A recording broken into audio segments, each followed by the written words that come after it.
Have you ever wanted to go on a heartfelt journey in the lives of your loved ones and newfound acquaintances? Do you enjoy listening and engaging in uplifting discussions that leave you motivated and inspired to take action in your own life? This podcast is a space where we have in-depth conversations on family, health, spirituality, entrepreneurship, and well, just plain old life. I'm Jesse De Leon, and this is my passion. Join me on a walk into the fascinating narratives and meaningful conversations that shape our experiences. Welcome to The Knowing, a Life and Stories podcast.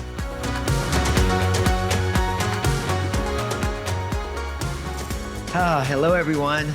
Welcome back. Wow. Thank y'all for loving me on the love episode. I got a little bit emotional and I'm happy that I did because it's human. We're human.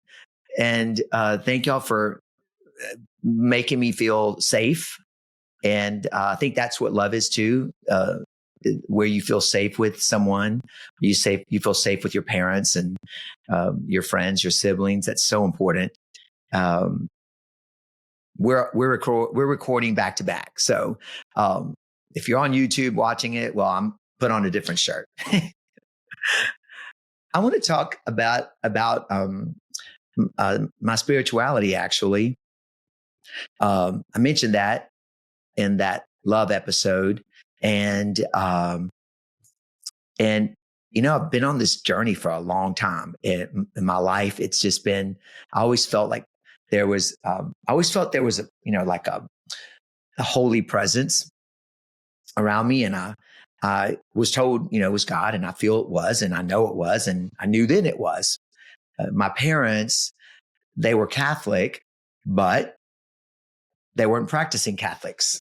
So we grew up in a home where we were told, well, say your prayers before you go to bed, and be thankful. So really, we didn't even know how to pray, formal praying. And I used to envy my friends at school that would say that they went to church with their parents every Sunday or most Sundays. Well, the only time I went to church with my parents was when it was Easter and when it was Christmas Eve. And I loved it. I don't know. I just loved it. I just felt this presence that I felt I didn't know that it was the Holy Spirit, but I knew it was something. And I just felt it. I felt this joy. And I spoke about joy in the last episode, the love episode. It's not that kind of love, but I spoke about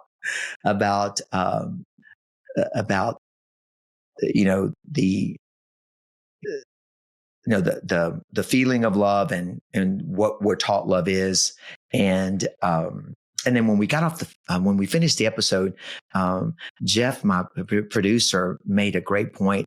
He said, Jess, it makes so much sense because, the way you talk to yourself is the way that you're going to allow other people to talk to you.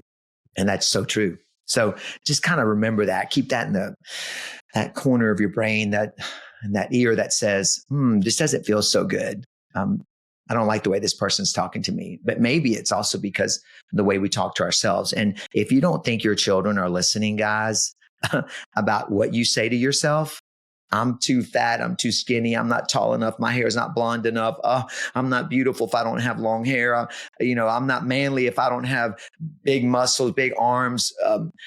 Oh gosh, please, please, please be aware of what you say, because your children are listening, and they'll start to accept and believe and morph into what they're listening to. So back to the point. So spirituality, it was special. I knew it was special. Didn't know much about it. But then I remember I was 13 years old, and I went up to my dad and I said, Dad, either you're going to start driving me and my two younger sisters to church, or I'm going to drive us to church. How bold was that? He looked at me, and to my surprise, he said, okay, you can drive y'all to church.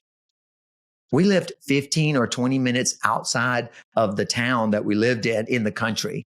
And he had a big old huge 4-door, car. And here we were, little bitty. I mean, I was always little and my sisters are little. And we all three sat in the front seat. I'm sure we were not wearing our seatbelts, but have to wear your seatbelts. And we would go to church. And it felt really, really good. Life happens and then you kind of fall out of the church thing. Something is said, something is misinterpreted, and you continue your spiritual journey, but you go elsewhere. You go to a different church, maybe. You go to you learn about other denominations. You start going with your other friends and with their families. And I think it's important to know that, it's important not to make fun of other people's denominations, to not mock it, but rather just to respect it and to be discerning about it, because we're all connected. Like I said, we're all brothers and sisters. We really should look at each other ought to look at each other as each other's keepers, because we're meant to do that. And so life took me in so many different directions, and I was so caught up with all the things the exciting things that were happening, the exciting things that people I was meeting, the cool clothes I was wearing, and, the cars, and the living in great apartments, and, all over. And it was easy to lose sight. And when I think back, I was thinking the other day, wow, I don't even know that I prayed as much. I don't think I definitely wasn't going to any kind of church. I was listening to those voices that say, oh, you shouldn't go to that church. You shouldn't go to this church. Well, you shouldn't go to that denomination. But I think we have to discern that for ourselves. Right. And I started to do that. So about, 7 years ago, or maybe longer than that, maybe 12 years ago, I started finding my way back to church, and it started my journey in that self-love I spoke about, and acceptance, and love of self, but not in a selfish way. Love of self, but not in a selfish way. Okay. That's really important. So when you love yourself, it's not to say to be arrogant, conceited, to worship yourself. When we look in the mirror, it's not about looking in the mirror and, oh, I'm so beautiful. Oh, I'm so sexy. Oh, what, no, it's about, and it's not even about looking in the mirror and focusing on the things you don't like about yourself. Oh, my nose is too big. My eyes are too squinty. My eyebrows are not thick enough. My eyelashes are not long enough. My lips are too thin. It's not about that. How might we want to look at ourselves when we look in the mirror? Is just to focus on the things that you like about yourself. That's a good practice. It's a good start in that self-love, self-care, self-awareness, right? I look in the mirror and I used to see, ooh, my nose is crooked.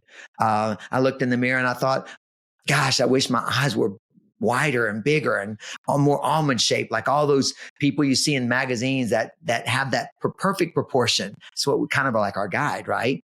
But no, that wouldn't make us unique and special.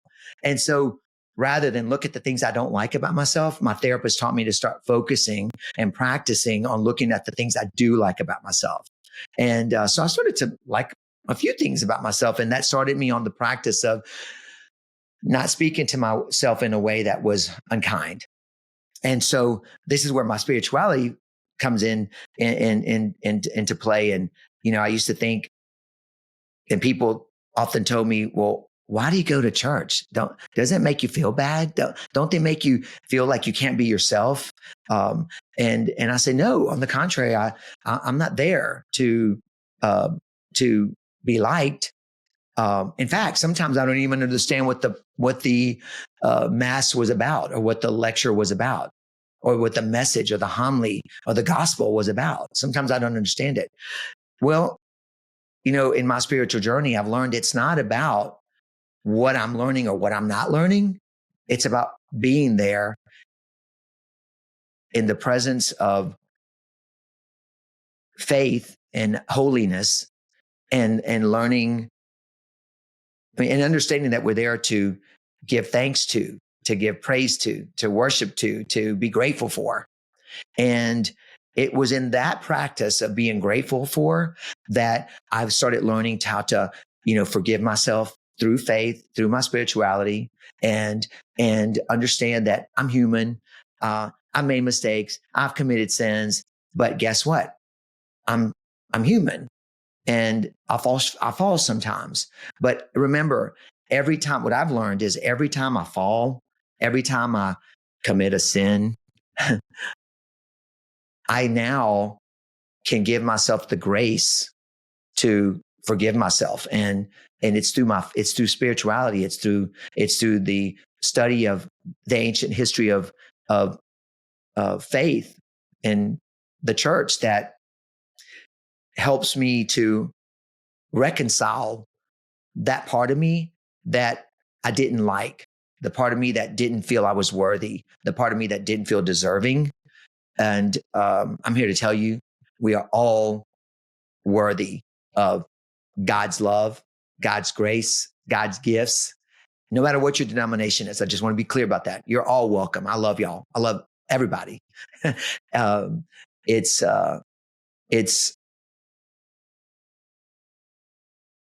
It's about self-acceptance, and it's about something bigger than yourself. And over time, I'll get more comfortable talking to you all about my faith and my spirituality. I've been in the closet, so to speak, about it.